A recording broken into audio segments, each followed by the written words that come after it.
Good morning everyone welcome to my channel Shilpa's daily life. तो सकाल बेला देखो एखन बाजे प्राय 10:30 घुम থেকে সকাল সকাল উঠে পড়েছিলাম।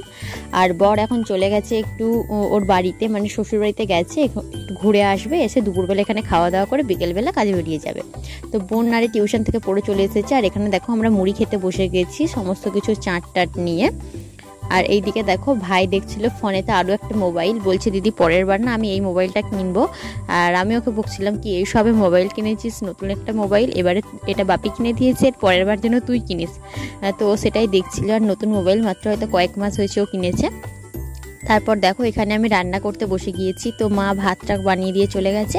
আর আজকে হবে মাটন, তো সেটাই করব। বাপি বাজার থেকে নিয়ে এসেছে, যদিও আমি আর বোন মা তিনজনে মাটন খায় না। তো আমার বর খাবে, বাপি, ভাই আর পেশা আছে বাড়িতে, তো পেশা খাবে। যদিও আজকে পেশার বড় মাদের বাড়িতে নিমন্ত্রণ আছে, তবুও পেশা মানে পেশার জন্য রাখা হবে একটু আর কি। তো চলো এটা আমি বানিয়ে ফেলি। আর এটা আমি প্রথমবার বানাচ্ছি, প্রত্যেক বছর ষষ্ঠীর সময় হয় তখন আমার বরই বানায়। আজকে ও নেই আর জানতো না কি মাটন হবে, তাহলে আমি ওকে আগে থেকেই বলতাম কি থাকো তুমি রান্না করবে। ও বাড়িতে গেছে, আপাতত ভাবছি আমি রান্নাটা করি।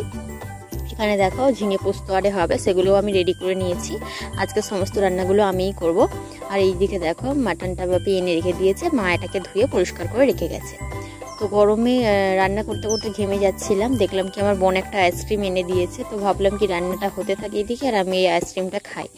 তো সেটাই খাচ্ছিলাম। আর মাটনটা শেষমেশ আমি করতে পারিনি, কিছু করে রেখে দিয়েছিলাম। তো তারপরে দেখছি ওটা সেদ্ধ হয়নি। তারপরে বর চলে এসেছিলো, সে আবার প্রেশার কুকারে দিয়ে সিটি মেরে সেদ্ধ করলো। তারপরে দেখো ওর খাওয়া দাওয়া হয়ে গেছে। আর এখানে বাপি খেতে বসেছে। তো ঝিঙে পোস্ত হয়েছিল আর মাটন হয়েছিল, ব্যাস আজকে এটাই রান্না হয়েছে, বেশি কিছু হয়নি। আর হয়েছিল একটু আলু ভাজা। তারপরে দেখো খাওয়া দাওয়ার পর বিকালবেলা চলে এসেছি পুকুর পাড়ে। তো মা এসেছিলো বাসন ধুতে, আর আমি ভাবলাম মায়ের কাছে গিয়ে একটু বসে থাকি।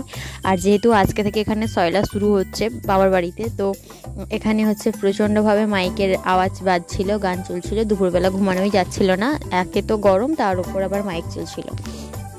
আর এই যে সন্ধ্যের দিকে দেখো একটু শাড়ি পরে বেরিয়ে পড়েছি, কারণ কি মায়ের মন্দিরে জল ঢালা চলছে, যেহেতু সয়লার আগে 3 দিন ধরে জল ঢালতে হয়, মঙ্গল বুধ বৃহস্পতি, তো বৃহস্পতিবারের পর্যন্ত জল ঢালা হয়, তারপরে রাত্রিতে সয়লা বসে, সেটা দেখবো বলে রেডি হয়ে গেছি। আর আজকে একটু শাড়ি পরে যাচ্ছি। তো মা তো জল ঢালবে, মা আগেই চলে গেছে, কারণ কি যেহেতু আজকে বোনের ক্লাস ছিল বিকেলের দিকে, তো বোনের সময় হতো না ঢালার, তা নাহলে 2 দিন বোনই নিরামিষ খেয়ে জল ঢেলেছিল। তো সেই জন্য দেখো আমি দিদি আরে সবাই রেডি হয়ে চলে গিয়েছিলাম মন্দিরের কাছে। আর এখানে এই যে জল ঢালার কাজ চলছে, বেশ ভালো লাগে জানো তো। আর আগে আমাদের গ্রামে সয়লাটা প্রত্যেক বছর হতো, এখন প্রত্যেক বছর হয় না, 2-1 বছর ছাড়া ছাড়া হয়। আর দেখো আমরা তারপরে একটু মেলা বসেছিল, সেখানে ঘুরে ফুচকা খেয়েছিলাম। আর এই যে ঘুগনিটা বাড়ির জন্য নিয়ে চলে এসেছিলাম, বাড়িতে এসে খেয়েছিলাম।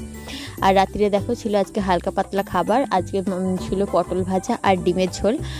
তো এই দুপুরবেলা যেহেতু একটু রিচ খাবার খাওয়া হয়েছে, যদিও আমি ডিমের ঝোল দিয়ে দুপুরবেলা ভাত খেয়েছিলাম, ডাল আর ডিম ভাজা দিয়ে, আর এখন ডিমের ঝাল দিয়ে ভাত খাচ্ছি। তো চলো ভাতটা খেয়ে নিই, খেয়ে দিয়ে একটু সয়লা শুনতে যাব, দেখবো কেমন কি দল এসেছে, কেমন হচ্ছে।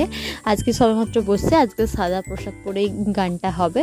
তো তাই জন্য দেখো আজকে আর নাইটিটা পরেই যাচ্ছি, ভালো কোনো পোশাক পরছি না, একটু মাত্র ঘুরে এসে ঘুমিয়ে পড়বো। তো চলো আজকের মতো ভিডিওটা আমি এখানেই শেষ করছি। কেমন লাগলো অবশ্যই কমেন্ট করে জানিও, ভালো লাগলে লাইক করে কমেন্ট করো আর চ্যানেলকে সাবস্ক্রাইব করে দিও।